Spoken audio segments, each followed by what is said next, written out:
기도로 방해를 물리치다라는 제목을 가지고 함께 말씀을 나누도록 하겠습니다. 느헤미야 3장의 공동체. 지난주에 제가 탁센터에 갔는데 우리 동렬이하고 수석이가 형님 저 들었어요. 그러면서 설교를 살짝 앞을 요약을 해주더라고요. 네, 그래서 참 좋았습니다. 그때도 이야기했듯이 정리했듯이 3장의 공동체를 통해서 이스라엘은 그동안 하지 못했던 수건사업, 성벽을 중수하는 일을 140년 만에 시작하게 됩니다. 근데 여기서 중수라는 단어는요, 건축하다라는 단어와는 다른 거예요. 건축은 완전히 없는 곳에서 새로 짓는 것이지만 중수는 한번 따라해 볼까요? 수리하다, 복구하다. 새롭게 처음부터 만들어가는 것이 아니라 있는 것을 가지고 복구하고 더 튼튼하게 수리하는 것입니다. 동서남북으로 성벽을 지었다라고 했는데 처음에 먼저 시작한 부분인 제일 처음 어떤 부분이 제일 먼저 시작됐냐면 양문이 먼저 시작됐어요. 대제사장들과 제사장들이 함께 모여서 양문을 기점으로 시계 반대 방향, 그렇게 해서 북쪽부터 시작이 된 거죠. 동서남북 그렇게 성벽을 지었습니다.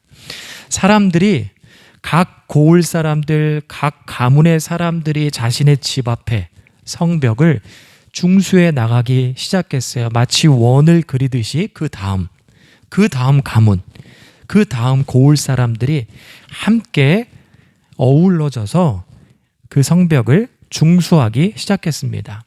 오늘 본문 4장에서는요, 성벽이 중수되어지고 있기 때문에 방해가 등장을 합니다. 하나님 일에도 방해가 나타나기 시작하는 거예요. 그럼 누가 방해를 했을까? 7절에 이렇게 고백합니다. 산발락과 도비아와 아라비아 사람들과 암몬 사람들과 아스돗 사람들이 예루살렘 성이 중수되어 그 허물어진 틈이 메꾸어져 간다 함을 듣고 심히 분노했어요. 그러면 산발락과 도비아가 왜 그렇게 심히 분을 냈을까? 산발락은 사마리아 총독입니다. 사마리아만 다스리는 것이 아니라 예루살렘까지 그 영향이 갔었는데 이제는 그들이 성벽을 재건하게 되면 그 영향이 아무래도 줄어들 것을 미리 걱정하며 지금 분하게 생각을 하고 있는 것입니다. 산발락과 사람들, 그의 형제 그리고 사마리아 사람들을 모아놓고 이스라엘을 조롱하기 시작해요. 오늘 말씀에서도 고백하고 있는 것처럼 너희들이 경고하길 원하느냐, 제사를 드리길 원하느냐, 아니면 이 건축을 하루 만에 그동안 140년 동안 하지 못했는데 하루 만에 끝내길 원하느냐. 옆에 있던 도비야, 너희들이 중수한 이 성벽은 여우가 올라가도 다 무너질 것이야. 그러면서 낄낄대면서 이스라엘 백성들, 열심히 중수하고 있는 그들의 사기를 막 떨어뜨리는 거죠. 이 소식을 느헤미야가 들었어요. 느헤미야가 듣자 즉각적으로 하나님 앞에 기도합니다. 산발락과 저들이 우리를 조롱하고 비방합니다. 이스라엘 향한 조롱과 비방이 다시 저들의 머리로 돌아가게 하옵소서. 느헤미야가 기도하니까 이스라엘 사람들도 함께 기도하기 시작해요.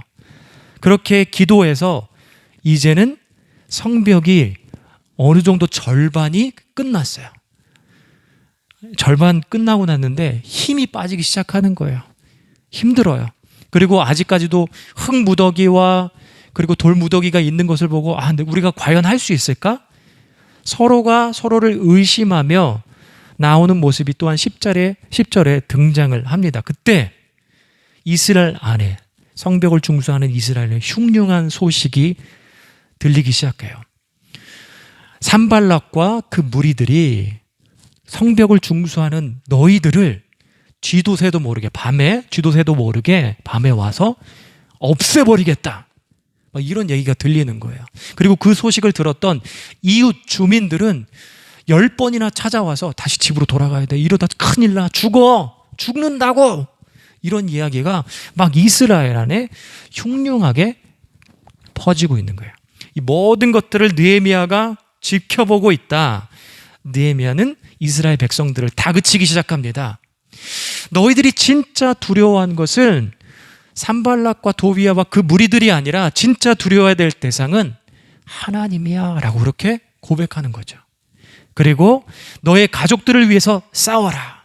그때 그 이후로 다시 한번 느헤미야와 이스라엘 백성들은 재정비합니다. 이제 절반 정도 공사가 남았는데 마음을 정비하고 또 모습도 새롭게 합니다. 그래서 공동체의 반은 전쟁을, 만약에 있을 전쟁을 준비해요. 그리고 공동체의 반은 중수하는 일을 계속 열심히 하는데 한 손에는 벽돌을 들고 그리고 한 손에는 창을 들고 성벽을 중수해요. 왜? 만약에 있을 전쟁을 준비하기 위해서.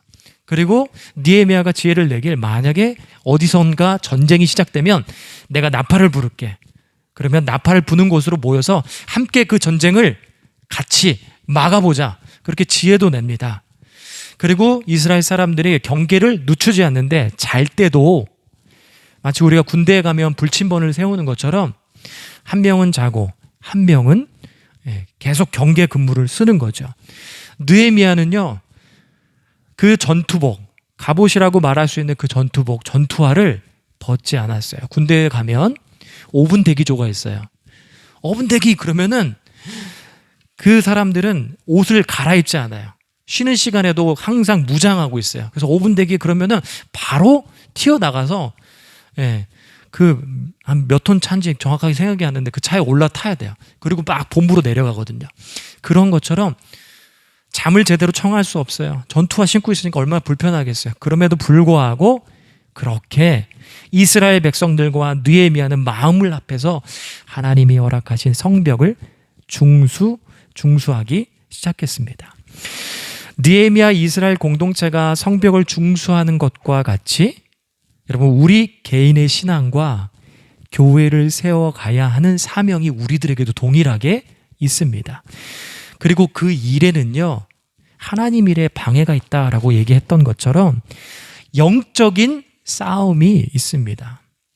여러분, 우리가 인간의 몸을 입고 사는 동안에는 항상 우리를 따라다니는 게 있어요. 그게 뭐냐면 바로 죄예요. 죄악된 생각들. 항상 우리를 따라다니는 것처럼, 그 죄가 우리를 따라다니는 것처럼 영적인 전쟁, 영적인 문제, 우리 삶 가운데 늘 따라다닙니다. 지난번에도 나눴지만 우리가 옥상에 십자가를 설치했어요.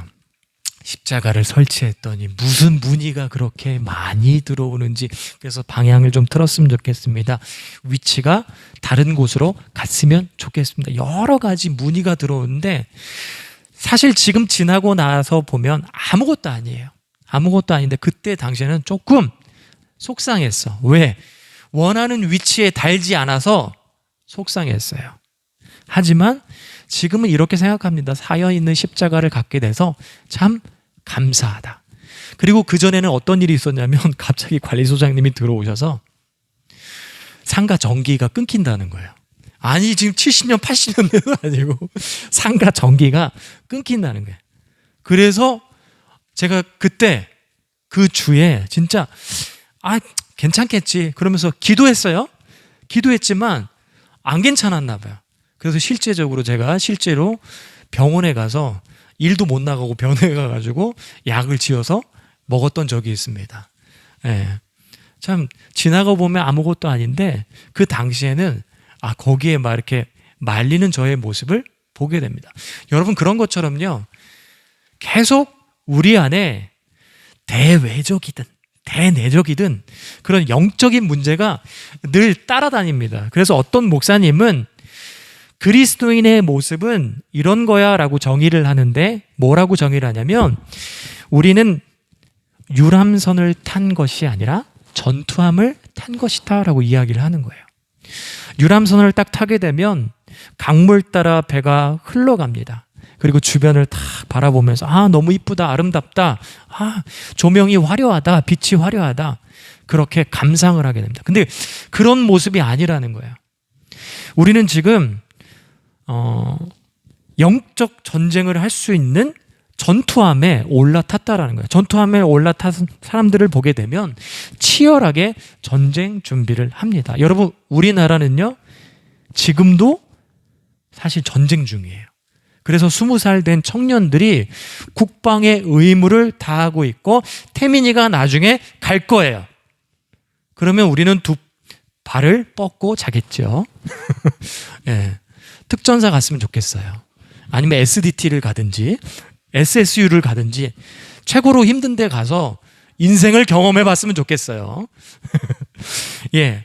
아무튼 그렇게 전쟁을 그 한 번에 6.25의 전쟁이 얼마나 우리에게 가슴 아픈 역사를 남겨줬어요. 그 한 번의 전쟁을 막기 위해서 지금도 열심히 아마 이 시간에도 정말 이상한 일직사관 만나면 화스트 페이스 해가지고 훈련하고 수도 있어요. 쉬는 날인데도 불구하고. 그렇게 한 번의 전쟁을 막기 위해서 열심히 군 생활에 임하고 있습니다. 여러분, 우리는요, 영적 전쟁이라는 거 아예 틀어 막을 수는 없어요. 그렇지만 대비하고 준비해야 됩니다. 무엇으로 준비할 것이냐? 그럼 무엇으로 영적 준비를 해야 합니까? 느헤미야와 공동체는 산발랏의 겁박과 조롱 앞에 기도했던 것 같이 우리도 기도의 자리로 나아가야 돼요. 모든 믿는 사람들을 공통적인 모습을 보게 되면 기도의 사람들이었어요. 느헤미야 역시 기도의 사람이었습니다. 느헤미야가 기도했던 때를 살펴보면 1장에서 조국의 소식을 들었을 때, 성전이 성문이 회파됐던 소식을 듣고 하나님 앞에 40일 동안 기도했습니다. 아니 4개월 동안 기도했습니다. 2장에서는요, 아닥사스다 왕과의 대화 중에도 자기가 죽을 수도 있으니까 하나님 앞에 간절히 기도했어요. 그리고 오늘 본문 산발락과 도비야 조롱을 받고 그리고 적으로부터 공격의 위협을 받았을 때 느헤미야는 기도했습니다. 그리고 6장에서는요, 산발랏이 실제적으로 느헤미야를 죽이려고 해요. 그렇게 적의 위협을 받았을 때 역시 느헤미야는 기도했어요. 그리고 13장에서 산발랏의 자녀가 제사장의 직분을 더럽혔어요. 결혼을 시켰단 말이에요. 그래서 제사장의 직분을 더럽힐 때도 내가 이거를 감정적으로 처리하지 않기 위해서 느헤미야는 기도했어요. 그리고 성벽이 다 지어지고 난 다음에도 이스라엘 공동체가 하나님을 잘 섬길 수 있도록 공동체를 위해서 열심히 기도했어요. 느헤미야는 예수님과 같이 성벽을 중수하기 전부터 그리고 과정에서 그 성벽을 재건하고 난 다음에도 공동체를 위해서 늘 항상 기도했어요. 그렇다면 우리도 이 영적인 문제를 놓고 하나님 앞에 기도의 자리로 나아가야 됩니다. 하나님은 느헤미야와 이스라엘 공동체 가운데 산발랏을 통한 영적인 전쟁을 허락한 이유가 있습니다. 왜 영적 전쟁을 허락했는가? 결론적으로 말합니다. 거품을 빼기 위해서. 출애굽기에 이스라엘 백성들이 출애굽하는 장면이 나오는데 출애굽해서 가나안까지 직선 거리는요 320km래요. 몇 킬로미터라고요? 320km. 그래서 수석이하고 동렬이 건장한 남자 어른이 걸어가면 일주일 아니면 열흘, 보름 안에는 도착해요. 근데 이스라엘 백성들이 거기서 몇 년, 광야 생활을 몇 년 하죠? 40년 동안 합니다. 40년 넘게. 그래서 어떤 목사님은 또 어떤 신학자는 이렇게 표현해요. 거룩한 40년을 광야에서 보냈다. 왜 보냈을까? 거품을 빼기 위한 거죠. 이스라엘 백성들은 가랑비에 속옷 젖듯이 우상에게 젖어 신앙 혼합주의에 된 상태예요. 그렇기 때문에 그런 상태로 바로 가나안에 들어가서는 여전히 우상을 숭배할 게 뻔하기 때문에 거룩한 40년이라는 생활 속에서 거품을 빼야 되는 거예요. 그래서 그 광야에서 무엇을 경험합니까? 하나님이 만든 기적을 경험했어요. 그리고 하나님이 만든 양식도 먹었고 하나님이 준비하신 물도 마셨고 하나님이 만들어 놓은 율법도 경험했고 그리고 마지막으로는 하나님이 만든 제사, 예배도 그들이 경험했어요. 마찬가지예요. 느헤미야 이 공동체 가운데 하나님께서는 그 영적인 전쟁으로 기도의 자리로 초대한 이유도 동일하다라는 거예요. 느헤미야 2장에 보게 되면 느헤미야가 이스라엘 백성들에게 독려할 때 뭐라고 고백하냐면 하나님의 손이 나를 도우셨다라고 그 많은 사람들 앞에서 고백합니다. 이 느헤미야의 고백이 이스라엘 백성들 안에서도 각 개인에게 그 입술을 통해서도 하나님의 선한 손이 우리를 도우신다 라는 고백이 터져 나와야 되는 거예요. 여러분, 기도의 사람들은 결과가 어떻게 다르죠? 어떤 결과를 놓고 하나님 앞에 기도할 때 그 결과가 되었을 때 자신이 영광을 취하는 것이 아니라 하나님 앞에 영광을 돌리는 거예요. 성벽을 중수하는데 기도하지 않고 그들이 다 끝냈어요. 그럼 어떤 생각을 할까요? 자신이 마치 한 것처럼 생각할 수도 있었어요. 그런데 그 일을 미연에 방지하기 위해서 산발랏의 영적 전쟁을 통해서 기도의 자리로 초대한 거예요. 그리고 이스라엘 백성들도 이 애굽의 종으로 있던 이스라엘 백성들과 별반 다를 것이 없어요. 이들도 얼마 전까지만 해도 포로민이었어요. 그렇다면 그들 안에도 가랑비 속옷 젖듯이 신앙의 혼합주의가 있었을 것입니다. 그렇기 때문에 그 거품을 빼야 돼요. 트레이닝을 해야 돼요. 영적인 전쟁을 통해서 트레이닝을 해야 돼요. 그래서 이스라엘 느헤미야와 이스라엘 백성들은 하나님 앞에 기도합니다. 그리고 하나님 응답하세요. 그리고 15절이 그 결과의 내용입니다. 제가 한번 읽어보도록 하겠습니다. 우리 대적이 우리가 그들의 의도를 눈치챘다함을 들으니 하나님이 그들의 꾀를 패하셨으므로 우리가 다 성에 돌아와서 각각 일하였는데, 하나님들이 그들의 꾀를 어떻게 했다고요? 패하셨다. 하나님 기도를 들으셨고 응답하셨고, 그리고 이 15절의 결과를 만들어 놓으셨어요. 하나님의 일하심을 느헤미야와 이스라엘 백성들이 경험을 했어요. 그래서 그 성벽을 짓고 나서 하나님을 찬양하게 되는 것입니다. 여러분, 근데 이 신앙의 혼합주의는요, 단지 이스라엘 백성들, 느헤미야 공동체에만 해당되는 것이 아니라 오늘날 우리에게도 동일하게 해당이 돼요. 여러분, 우리가 하나님을 믿는 사람들을 더 많이 만날 수도 있지만, 저 같은 경우는 하나님을 믿는 사람들을 많이 만나기보다는 믿지 않는 사람들을 만나요. 그리고 그 사람들과 대화하는 중에, 그리고 제가 대화하는 것을 통해서 그들의 가치관이 내 안에 스며들 수도 있어요. 그리고 스며든 것을 가지고 내가 다시 교회에 돌아와서 공동체 안에 흘려보낼 수도 있어요. 여러분, 우리가 신앙생활을 하고 있지만 이 한국이라는 정서는 그 바탕에 무엇을 깔고 있냐면 기복신앙, 그리고 샤머니즘이 깔고 있어요.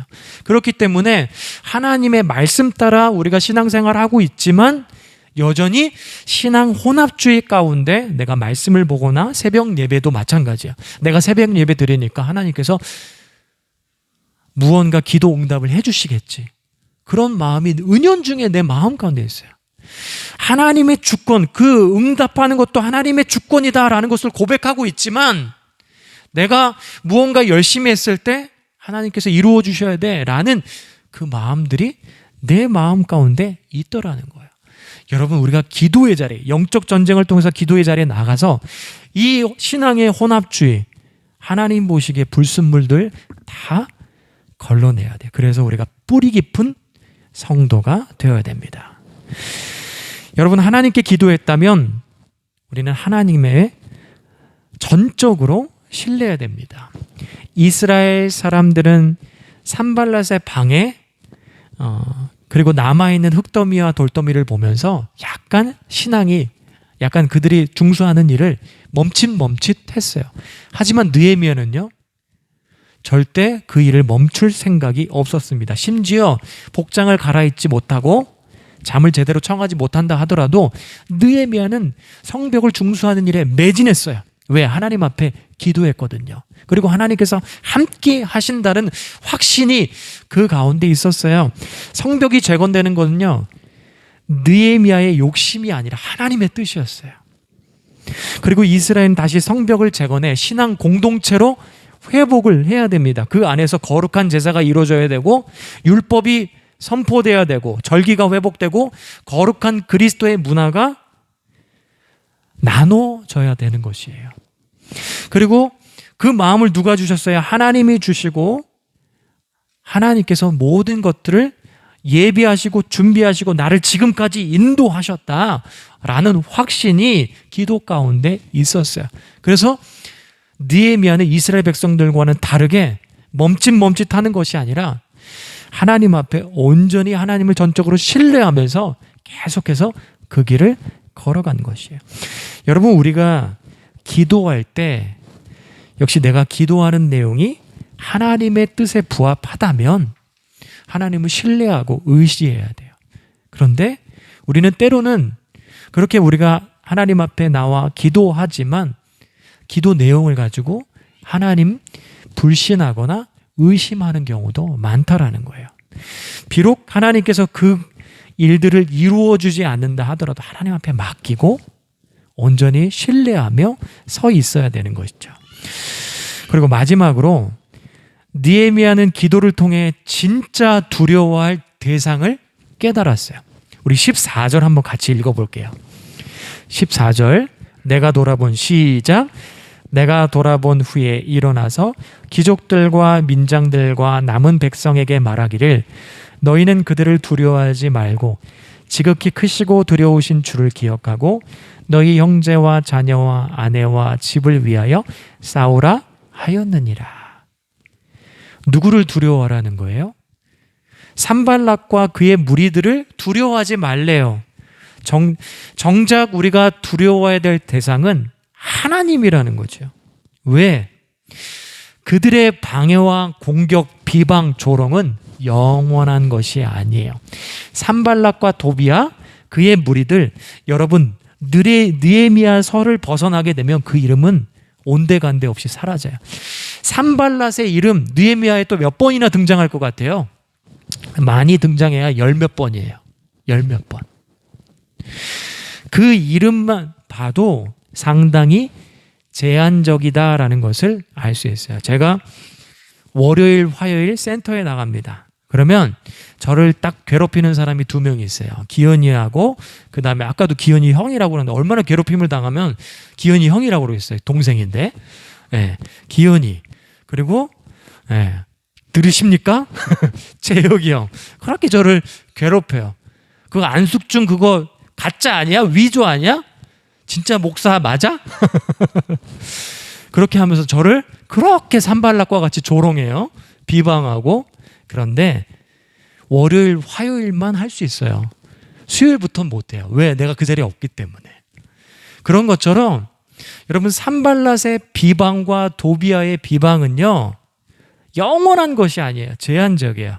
근데 하나님이 우리에게 주시는 거는요 영원해요. 우리가 인생이란 것 처음에는 뭐가 있죠? 바로 출생이라는 것이 있어요. 그리고 그 끝에는 죽음이 있습니다. 그리고 성경에서는 뭐라고 말하냐면 그 죽음 뒤에는 영원한 심판으로 나눠진대요. 그냥 일시적인 것이 아니라 영원한 심판으로 나눠진대요. 그러니 우리가 진짜 두려워해야 될 것은 무엇입니까? 단지 일시적으로 사람이 나를 비방하고 조롱하는 것을 사람을 두려워할 것이 아니라 영원을 준비하고 허락하시는 하나님을 우리가 두려워해야 됩니다. 시편 56편은요 다윗의 시예요. 56편에서 다윗은 다음과 같이 고백해요. 하나님이여 내게 은혜를 베푸소서. 사람이 나를 삼키려고 종일 치며 압제하나이다. 내 원수가 종일 나를 삼키며 하며 나를 교만하게 치는 자들이 많사오니 내가 두려워하는 날에는 내가 주를 의지하리이다. 내가 하나님을 의지하고 그 말씀을 찬송할지라.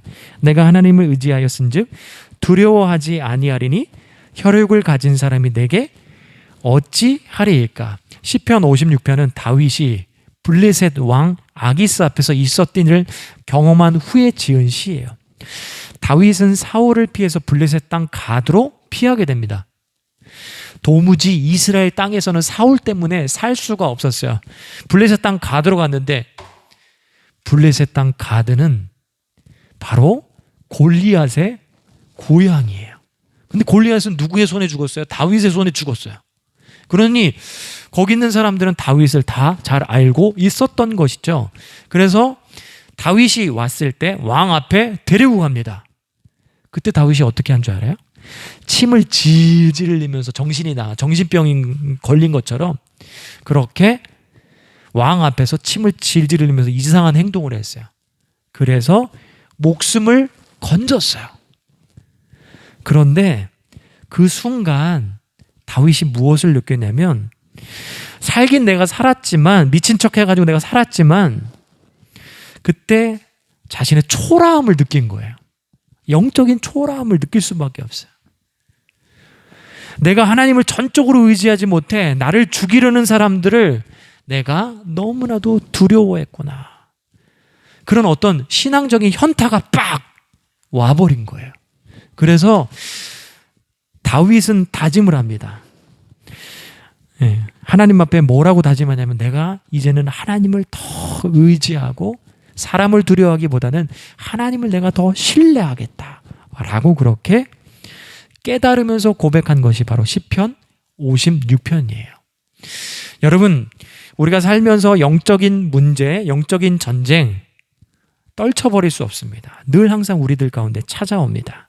그럴 때마다 우리는 어디의 자리로 나가야 되냐면 기도의 자리에 나아가야 됩니다. 그리고 우리가 그 기도의 자리를 통해서 확실하게 하나님을 신뢰하고 하나님께 맡기고, 또한 진짜 두려워해야 될 것이 분명하게 깨달아 알아 고백하는 저와 여러분이 되길 간절히 축복합니다. 말씀을 마치도록 하겠습니다. 함께 말씀을 묵상하며 결단하며 기도합니다.